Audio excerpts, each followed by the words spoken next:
Bhopal central ജയിലിൽ നിന്നും Vagamon semi camp പ്രതിയടക്കം 8 പേർ ജയിൽ ചാടി. മണിക്കൂറുകൾ നീണ്ട തെരച്ചിലിനൊടുവിൽ പോലീസ് 8 ഭീകരരെയും വധിച്ചു. സെൻട്രൽ ജയിലിന് സമീപത്തെ ഗ്രാമത്തിൽ വെച്ചാണ് 8 പേരെയും വധിച്ചത്. സംഭവത്തിൽ കേന്ദ്ര ആഭ്യന്തര മന്ത്രാലയം മധ്യപ്രദേശ് സർക്കാരിനോട് വിശദീകരണം തേടി. അതേസമയം അതീവ സുരക്ഷയുള്ള സെൻട്രൽ ജയിലിൽ നിന്നും പ്രതികൾ രക്ഷപ്പെട്ടതിൽ പ്രതിപക്ഷം സംശയം പ്രകടിപ്പിച്ചു. സ്വതന്ത്രമായ ഉന്നതതല അന്വേഷണം വേണമെന്നും പ്രതിപക്ഷ പാർട്ടികൾ ആവശ്യപ്പെട്ടു. ഭോപ്പാൽ സെൻട്രൽ ജയിലിൽ നിന്നും ഇന്ന് പുലർച്ചെ 2 മണിയോടെയാണ് വാഗമൺ സെമി ക്യാമ്പ് പ്രതിയടക്കം 8 പ്രവർത്തകരും ജയിൽ ചാടിയത്. ഡ്യൂട്ടിയിലുണ്ടായിരുന്ന ജയിൽ ഗാർഡിനെ കഴുത്തുമുറിച്ച് കൊലപ്പെടുത്തിയ ശേഷമായിരുന്നു ഇവർ രക്ഷപ്പെട്ടത്. ഭക്ഷണം കഴിക്കാൻ നൽകിയിരുന്ന സ്റ്റീൽ പ്ലേറ്റുകളും സ്പൂണുകളും മൂർച്ച കൂട്ടി ആയുധമാക്കിയായിരുന്നു ഇവരുടെ ആക്രമണമെന്ന് പോലീസ് അറിയിച്ചു. ബെഡ്ഷീറ്റ് ഉപയോഗിച്ച് കയർ രൂപത്തിലാക്കി മാറ്റിയ ശേഷമാണ് 20 അടി ഉയരത്തിലുള്ള ജയിലിന്റെ ചുറ്റുമതിൽ ചാടിക്കടന്നതെന്നും ജയിൽ അധികൃതരും വ്യക്തമാക്കി. ഇവരെക്കുറിച്ച് എന്തെങ്കിലും വിവരം നൽകുന്നവർക്ക് 5 ലക്ഷം രൂപയും മധ്യപ്രദേശ് സർക്കാർ പാരിതോഷികവും പ്രഖ്യാപിച്ചു. ഇതിന് പിന്നാലെയാണ് സെൻട്രൽ ജയിലിൽ നിന്ന് 12 കിലോമീറ്റർ അകലെയുള്ള ഏന്തുവടി ഗ്രാമത്തിൽ നിന്ന് തന്നെ 8 പേരെയും കണ്ടെത്തിയത്. കയ്യിലുണ്ടായിരുന്ന ആയുധങ്ങൾ ഉപയോഗിച്ച് പോലീസുകാരെ ആക്രമിച്ച ശേഷം രക്ഷപ്പെടാൻ ശ്രമിച്ച 8 പേരെയും പിന്നീട് പോലീസ് വെടിവെച്ച് കൊലപ്പെടുത്തി. വാഗമൺ സെമി ക്യാമ്പ് 31-ാം പ്രതി മെഹബൂബ ഷെയ്ഖും കൊല്ലപ്പെട്ടവരിൽ ഉൾപ്പെടുന്നു. 2 പോലീസുകാർക്കും പരിക്കേറ്റു. ഡ്യൂട്ടിയിലുണ്ടായിരുന്ന 5 ഉദ്യോഗസ്ഥരെ സസ്പെൻഡ് ചെയ്തതായി മധ്യപ്രദേശ് മുഖ്യമന്ത്രി ശിവരാജ് സിംഗ് ചൗഹാൻ അറിയിച്ചു. സംഭവത്തിൽ ഉന്നതതല അന്വേഷണവും ആരംഭിച്ചു. അതേസമയം ജയിൽ ചാടിയതും തുടർന്ന് പ്രതികളെ കൊലപ്പെടുത്തിയ സംഭവത്തിലും പ്രതിപക്ഷം സംശയം പ്രകടിപ്പിച്ചു. മുൻ മധ്യപ്രദേശ് മുഖ്യമന്ത്രിയും കോൺഗ്രസ് നേതാവുമായ ദിഗ്വിജയ് സിംഗ് ആണ് സംശയവുമായി ആദ്യം രംഗത്തെത്തിയത്. സംഭവത്തിൽ സ്വതന്ത്രമായ ഉന്നതതല അന്വേഷണം നടത്തണമെന്ന് ആം ആദ്മി, CPM, MIM പാർട്ടികളും ആവശ്യപ്പെട്ടു. എന്നാൽ ഭോപ്പാൽ ജയിൽ ചാടൽ സംഭവത്തിൽ സംശയം പ്രകടിപ്പിക്കുന്നവർ മാനസിക വൈകല്യമുള്ളവരെന്നായിരുന്നു BJP നേതാക്കളുടെ പ്രതികരണം. News bureau, Delhi. ശബരിമല സന്ദർശനത്തിൽ BJP നേതാവ് V. മുരളീധരന്റെ വിമർശനത്തിന് KT ജലീലിന്റെ മറുപടി. മതങ്ങൾ തമ്മിലുള്ള സൗഹാർദ്ദം വർദ്ധിക്കുന്നതിന് എന്തിനാണ് ആശങ്കയെന്ന് KT ജലീൽ. ശബരിമലയിൽ എല്ലാവർക്കും പോകാമെന്നും മതസൗഹാർദ്ദത്തിന്റെ അനുഭൂതി ശബരിമലയിൽ അനുഭവിച്ചറിയാമെന്നും KT ജലീൽ പറഞ്ഞു. ശബരിമലയിൽ എല്ലാ മതസ്ഥർക്കും പോകാം. പഞ്ചാബിലെ സുവർണക്ഷേത്രം സന്ദർശിച്ചപ്പോഴുണ്ടായ പോലെയുള്ള അനുഭൂതിയാണ് തനിക്ക് ശബരിമലയിലും അനുഭവപ്പെട്ടതെന്നും മന്ത്രി KT ജലീൽ പറഞ്ഞു. മതസൗഹാർദ്ദം വർദ്ധിക്കുന്നതിൽ എന്തിനാണ് ആശങ്കയെന്നും V. മുരളീധരന്റെ വിമർശനത്തിന് മന്ത്രി മറുപടിയായി ചോദിച്ചു. ശരിക്കും നമ്മളുടെ രാജ്യത്തിൻ്റെ ഇന്നലകളിലെ സൗഹാർദ്ദത്തിൻ്റെ ഒരു വല്ലാത്ത അനുഭൂതി നമുക്ക് ശരിക്കും അനുഭവിച്ചറിയാൻ വേണ്ടി കഴിയും അവിടെ വെച്ച്. ഒരുപക്ഷെ ഇത് ലോകം അറിയും എന്നുള്ളത് കൊണ്ടാവുമോ അദ്ദേഹം അങ്ങനെ പറഞ്ഞിട്ടുണ്ടാവുക എന്ന് എനിക്കറിയില്ല. ഇന്ത്യയിലെ എല്ലാ മതവിഭാഗങ്ങൾ തമ്മിലുള്ള സൗഹൃദം വർദ്ധിക്കും. അതിൽ ആശങ്കപ്പെടുന്നവരെ ഇത്തരത്തിലുള്ള പരാമർശങ്ങൾ നടത്തൂ. നമ്മുടെ നിലപാടുകൾ, സമീപനങ്ങൾ എന്തെന്ന് ഈ നാട്ടിലെ ഓരോരുത്തർക്കും അറിയാം. ശബരിമലയിലൂടെ മതങ്ങൾ പരസ്പരം അടുക്കുന്നതും ഇത് ലോകം അറിയുന്നതും വിമർശിക്കുന്നവർ ഭയപ്പെടുന്നു. ശബരിമല തീർത്ഥാടനം മതസൗഹാർദ്ദത്തിന്റെ ഉത്സവമാണെന്നും മന്ത്രി കൂട്ടിച്ചേർത്തു. മന്ത്രി KT ജലീൽ ശബരിമലയെ വെറും ഫോട്ടോ ഓപ്പർച്യൂണിറ്റിക്കുള്ള പിക്നിക് സ്പോട്ടായി കണ്ടാണ് പോയതെങ്കിൽ അത് ശരിയായില്ലെന്നായിരുന്നു BJP നേതാവ് V. മുരളീധരന്റെ ഫേസ്ബുക്കിലെ വിമർശനം. മുൻ സിമിക്കാരൻ ആയ ജലീൽ ഒരു സുപ്രഭാതത്തിൽ കുളിച്ചു കുറിതൊട്ട് മതേതരവാദിയായെന്ന് പറഞ്ഞാൽ അത് മുഖവിലക്കെടുക്കാൻ പറ്റില്ലെന്നും മുരളീധരൻ ഫേസ്ബുക്കിലൂടെ വിമർശിച്ചിരുന്നു. News bureau, Thiruvananthapuram.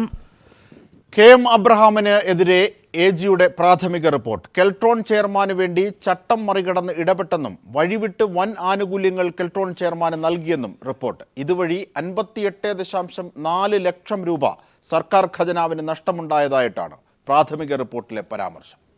കെൽട്രോൺ ചെയർമാനായ GC ഗോപാലപിള്ളയ്ക്ക് ചട്ടം മറികടന്ന് ആനുകൂല്യങ്ങൾ നൽകാൻ ധനവകുപ്പ് പ്രിൻസിപ്പൽ സെക്രട്ടറിയായ KM അബ്രഹാം ഇടപെട്ടുവെന്നാണ് AGയുടെ റിപ്പോർട്ടിലെ പരാമർശം. പൊതുമേഖലാ സ്ഥാപനങ്ങളുടെ ചെയർമാൻമാർക്ക് ഓണറേറിയം നൽകുന്നതിനുള്ള സർക്കാർ മാർഗനിർദ്ദേശങ്ങൾ പാലിച്ചില്ല. കെൽട്രോൺ ചെയർമാന് 20,000 രൂപ ഓണറേറിയം നൽകേണ്ട സ്ഥാനത്ത് 1.25 ലക്ഷം രൂപ അനുവദിച്ചു.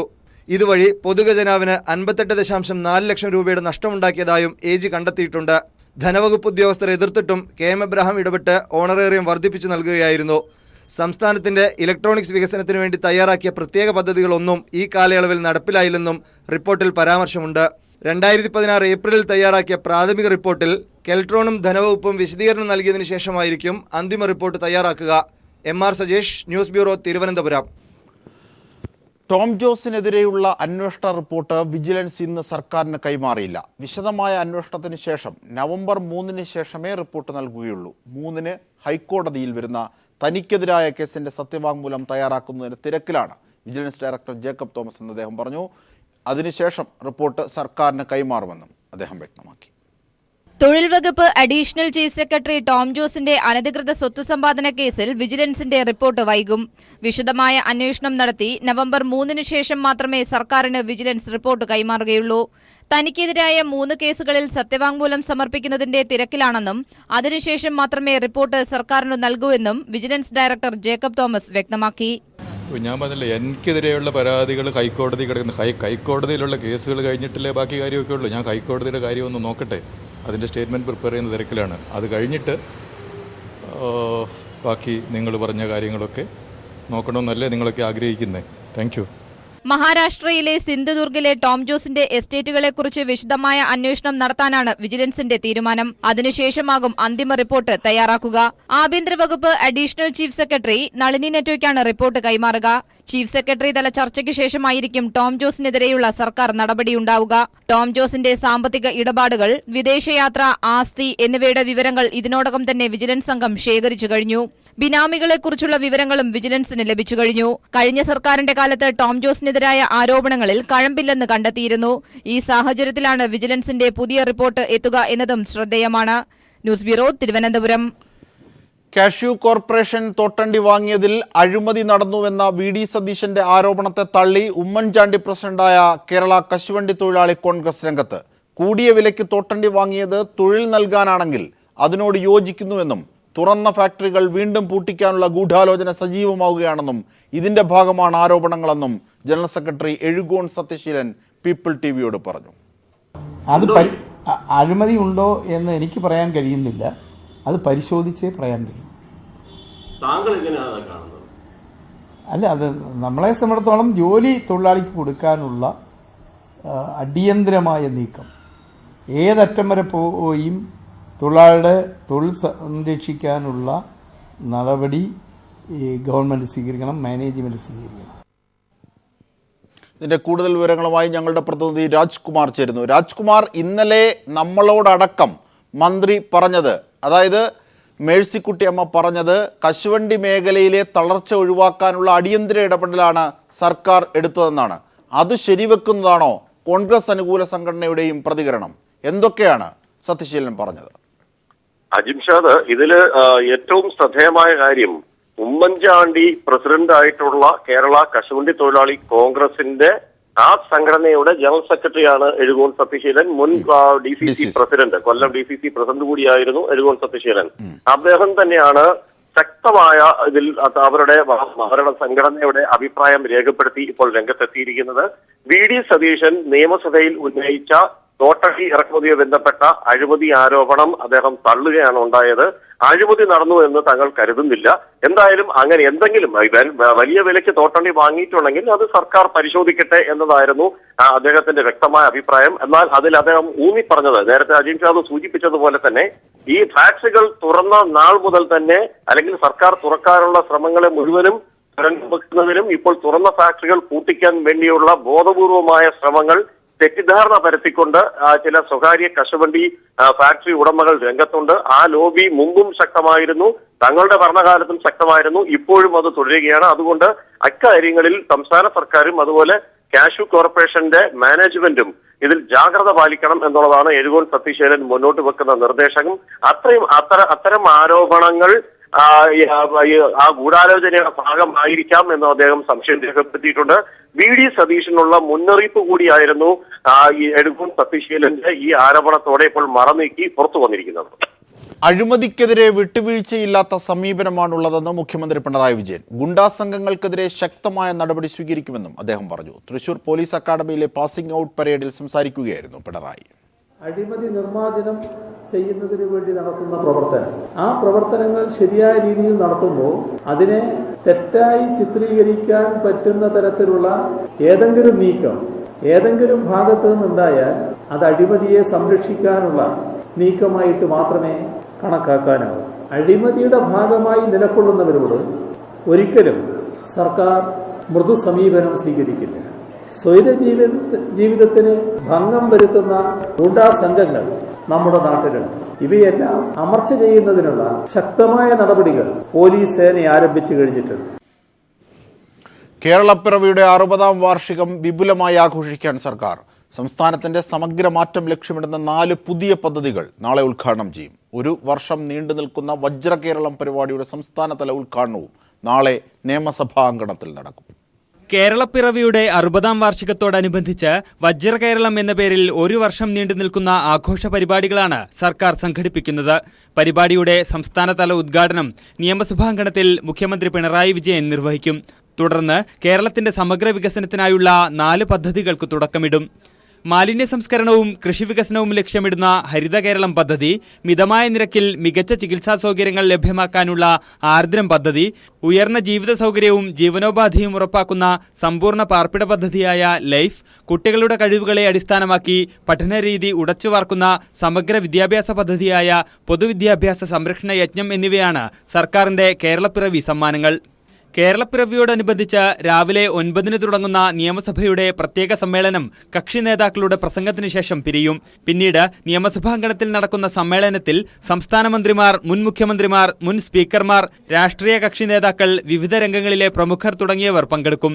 60 വർഷത്തെ പ്രതിനിധാനം ചെയ്തുകൊണ്ട് 60 ചിരാതുകൾ അവിടെ തെളിയിക്കും. സദസ്സിൽ വന്നു ചേർന്നിട്ടുള്ള വിവിധ മേഖലകളിലുള്ള ഏറ്റവും പ്രഗത്ഭരായ വ്യക്തിത്വങ്ങളെ കൊണ്ടാണ് ഈ 60 ദീപങ്ങൾ തെളിയിക്കുന്നത്. തുടർന്ന് ഐക്യ കേരളപ്പിറവിയെ ഓർമ്മപ്പെടുത്തി സമകാലീന കേരളം വരെയുള്ള വളർച്ച അടയാളപ്പെടുത്തുന്ന സംഗീത ദൃശ്യവിരുന്നും അരങ്ങേറും. News bureau, Thiruvananthapuram. കോടനാട് സ്വകാര്യ ഹോട്ടലിന് ബാർ ലൈസൻസ് അനുവദിച്ചതുമായി ബന്ധപ്പെട്ട് മുഖ്യമന്ത്രി പിണറായി വിജയനും എക്സൈസ് മന്ത്രി ടി.പി. രാമകൃഷ്ണനെതിരെ സമർപ്പിച്ചിരുന്ന ഹർജി മൂവാറ്റുപുഴ വിജിലൻസ് കോടതി തള്ളി. ഹർജിയിൽ കഴമ്പില്ലെന്ന് കണ്ടാണ് കോടതി നടപടി. ലൈസൻസ് അനുവദിച്ചതിൽ ക്രമവിരുദ്ധമായി ഒന്നും നടന്നിട്ടില്ലെന്ന് കോടതി വിലയിരുത്തി. ബാർ ലൈസൻസ് അനുവദിച്ചതിന് പിന്നിൽ അഴിമതിയും ക്രിമിനൽ ഗൂഢാലോചനയും അധികാര ദുർവിനിയോഗവും നടന്നുവെന്നായിരുന്നു ഹർജിയിലെ ആരോപണം. എന്നാൽ ഈ ആരോപണങ്ങളിൽ കഴമ്പില്ലെന്ന് കണ്ട് മൂവാറ്റുപുഴ വിജിലൻസ് കോടതി ഹർജി തള്ളി. NOCക്കുള്ള സ്റ്റേ ഹൈക്കോടതി റദ്ദാക്കിയതോടെ കോടനാട് ഡ്യൂലാൻഡ് ഹോട്ടൽ ബാർ ലൈസൻസിനുള്ള അർഹത നേടിയതായി കോടതി വിലയിരുത്തി. പഞ്ചായത്ത് നൽകിയ NOCക്ക് ഹൈക്കോടതിയുടെ സ്റ്റേ നിലനിൽക്കെയാണ് സർക്കാർ ബാർ ലൈസൻസ് അനുവദിച്ചതെന്നായിരുന്നു ഹർജിക്കാരൻ്റെ വാദം. ലൈസൻസ് അല്ല, ലൈസൻസ് അനുവദിക്കാനുള്ള അനുമതി മാത്രമാണ് എക്സൈസ് കമ്മീഷണർ നൽകിയത്. ഇതിൽ ക്രമവിരുദ്ധമായി ഒന്നും നടന്നിട്ടില്ലെന്നും കോടതി കണ്ടെത്തി. മുഖ്യമന്ത്രി പിണറായി വിജയൻ, എക്സൈസ് മന്ത്രി TP. Ramakrishnan, chief secretary SM Vijayanand, excise commissioner Rishiraj Singh തുടങ്ങി 8 പേരെ എതിർകക്ഷികളാക്കിയായിരുന്നു ഹർജി. LDF സർക്കാർ അനുവദിച്ച ആദ്യ ബാർ ലൈസൻസിനെതിരെയുള്ള ഹർജിയാണ് സർക്കാരിന് അനുകൂലമായ വിധിയോടെ വിജിലൻസ് കോടതി തീർപ്പാക്കിയത്. News bureau, Kochi. പ്രമുഖ ജ്വല്ലറി ഗ്രൂപ്പായ സുൽത്താൻ ഗോൾഡ് ആൻഡ് ഡയമണ്ട്സിന്റെ കാസർഗോഡ് ഷോറൂമിൽ ആന്റിക് ആഭരണങ്ങളുടെ പ്രദർശന വിൽപ്പന ആരംഭിച്ചു. കാസർഗോഡ് ആദ്യമായാണ് ഇത്തരമൊരു പ്രദർശനം. വിവിധ ഫാഷനുകളിലുള്ള 100-ലേറെ കിലോ ആഭരണങ്ങളാണ് പ്രദർശനത്തിനെത്തിയിട്ടുള്ളത്. കാസർഗോഡ് നഗരസഭാ ചെയർപേഴ്സൺ ബി ഫാത്തിമ ഇബ്രാഹിം ഉദ്ഘാടനം ചെയ്തു. Sultan gold chairman TM Kunhamad Haji, managing director Abdul Rauf, executive director Abdul Rahim, general manager AK Unnithan എന്നിവർ സന്നിഹിതരായിരുന്നു. നവംബർ 17 വരെ എക്സിബിഷൻ സെയിൽസ് നടക്കും.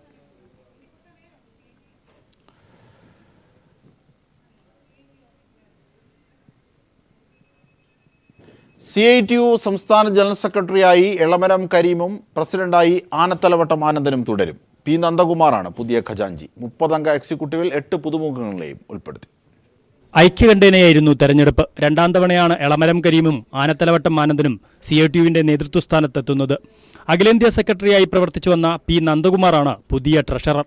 സംസ്ഥാന എക്സിക്യൂട്ടീവിൽ നിന്ന് ആരോഗ്യ പ്രശ്നങ്ങൾ കാരണം മുതിർന്ന നേതാക്കളായ KN Raveendranath, MM Lawrence, PK Gurudasan, KM Sudhakaran, SS Potti എന്നിവരെ മാറ്റി നിർത്തിയിട്ടുണ്ട്.